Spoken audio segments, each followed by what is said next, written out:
So it's tales from the shed, tales from the shed, tales from the shed with your host Des Catties. So morning folks, how's it going? You catch me at a time when the jet boil is just steaming away for my first brew. Well, it isn't, it's about my third brew of the day. So I'll come back to you in a minute. Oh. So did you watch the old Queen's speech the other night? If you live in England, I don't know where other foreigners are watching it from.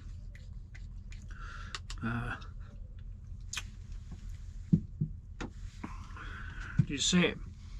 Yeah, brought a tear to your eye, didn't it? Eh? Proud to be British and all that. What have you been up to then? Doing any projects? Anything like that? I've been doing loads. My shed is like looks like a vagabond or someone's been living in it, or rather me really. There's shavings everywhere. I've got bits of plastic and tape and God knows what else everywhere because I've just been doing bits and pieces all week. I'm not going to put a tales from the shed up every day like I was doing last week because it was just too much for me really. I think just putting one up every other couple of days, it's nice getting little bits of feedback from people saying that they want more, but you know, flipping heck, it's quite hard to do really, sort of trying to keep it up. So what I'll do is I'll show you some of the projects that I've been making over the course of the last few days really. I mean, I've seen a lot of it on Instagram and such like, and a lot of Barney and such like, and people that I know are all carving, and then when you look on other people's, they're carving or they're setting up in their back garden and so on and so forth. So I'm just going to share with you a few bits that I've done. One thing I've noticed though, from all the tea and coffee I've been drinking, one of them canoe spoons that I made is getting a lovely colour on it now, and it's quite, yeah, it's really good. I'm loving it. I like the colour when it starts going dark as well, when you get all that tannin and caffeine and all that all over it. Well, the first project I was doing was I made a lid for my Crusader Cup, and literally what I've done was I had an old sort of barbecue tray, flattened it out a little bit, and then made a lid for it, perforated a couple of holes in the top there to allow the steam to escape. And then that fits lovely over the top of my mug. But that ain't it. That ain't it. It doesn't stop there. There's plenty more to it as well. Obviously, I've got an Nalgene bottle that sits inside it. And then, obviously, you know, you're spending quite a lot of time in your shed, aren't you? A lot more intimacy in your shed, I think, than you probably ever did in your whole life. And if you've, depending on how old you've been when you've owned a shed. But also what I found was in the darkest recesses of my shed was one of these. And this is the old Examine stove what the British Army either still get issued or used to get issued. And the bonus of this one is when someone gave them to me ages ago, but what it's got as well, it's got an extra bit for the mug to sit on. So the way it's shaped like the bottom of the Crusader Cup, and it sits in there like so. Alright, and secondly, obviously you open up the hinges there, but also in here I've got a little tin with some stove rope in it for a burner. And then the only thing I did buy, I bought a little handle for it off eBay, so I can then, if I didn't want to use it like that, I can just suspend it over the fire. But how cool's that? Talk about make a little composite kit. So I've got a little burner there as well, and then the mug sits on top there like so, puckety wuggety. So I'm well impressed. And then, as I say, if I was to suspend that over the fire, can he all do it one-handed? Probably not. And then obviously I've got the option then to suspend that over on a pot hook or whatever over the fire. So yeah, and then it all fits snugly into went through my old box of bags and all that and pouches, and I found one of these old Art Kiss pouches. And what I've done was, when I put the mug in, it was a bit tight going in there, So what I've done was, there was a series of press studs up the side, there's 3 on each side, so what I've done was I removed them, and then I just removed the first line of stitching. It's still got another stitching now. And then, if I show you, the lid goes in the bottom,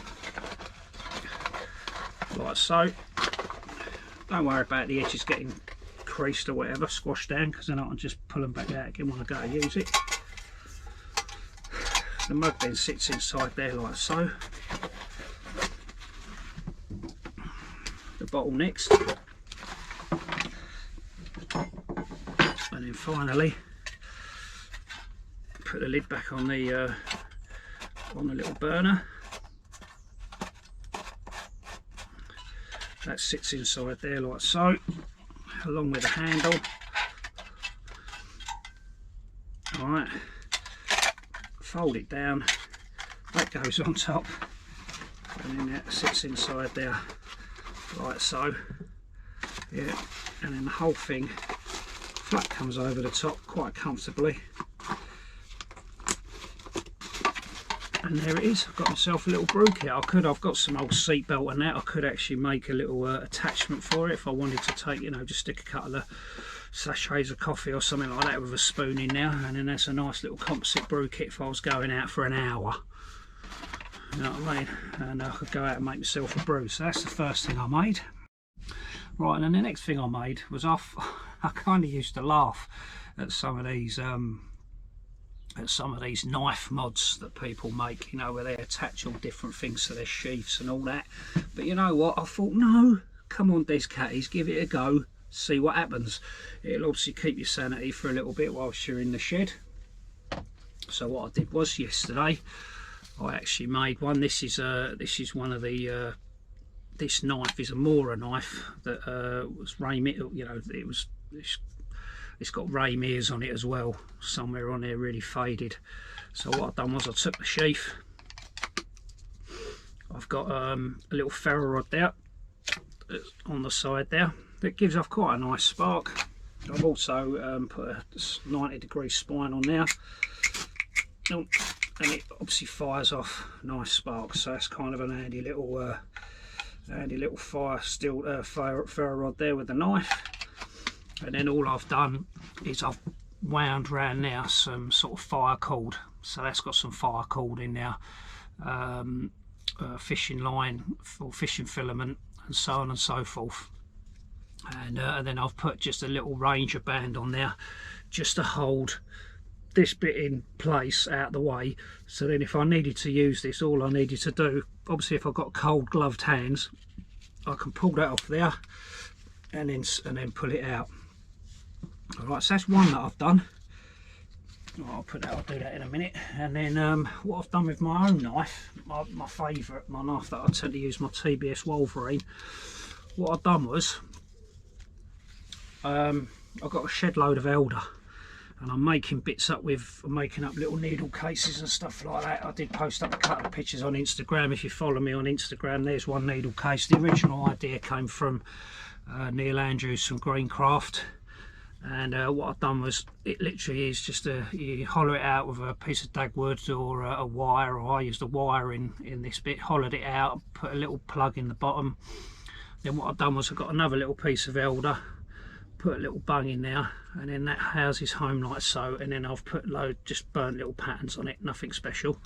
Alright, but what I did was, going back to the knife, okay, what I've done was I used a piece of elder, hollowed it out, cut it into shape, and I've actually attached it onto my knife. So this is a project in flow, as it were. It's not finished yet.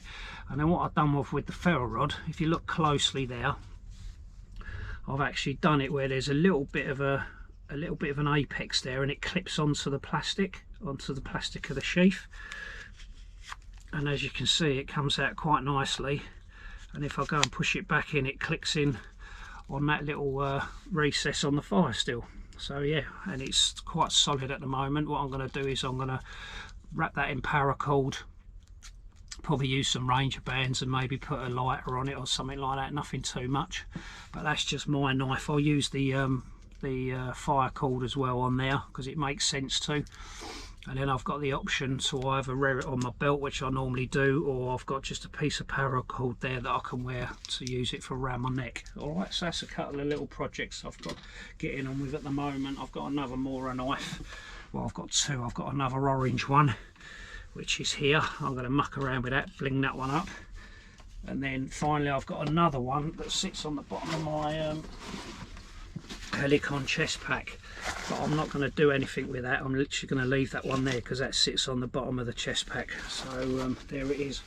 Alright, so it'd be great to sort of hear if you've been doing any projects or anything like that. That's what I've been doing so far. I've also been mucking around with a bit of bone, making a little few spear points and such like. I've also been doing some cordage as well. Nothing special. This is only out of raffia, but you know, quite good as well. So I'm just keeping my hand in, you know, just keeping myself busy. I'll put that away in a minute, doing bits and pieces. So there it is, folks. All right, so let us know all your little projects you've been doing. All right, and I'll catch up with you in a couple of days. All right, so there's Catty signing out. See you on the flip side. Everyone stay safe and take care. Love you all. Ciao. Bye.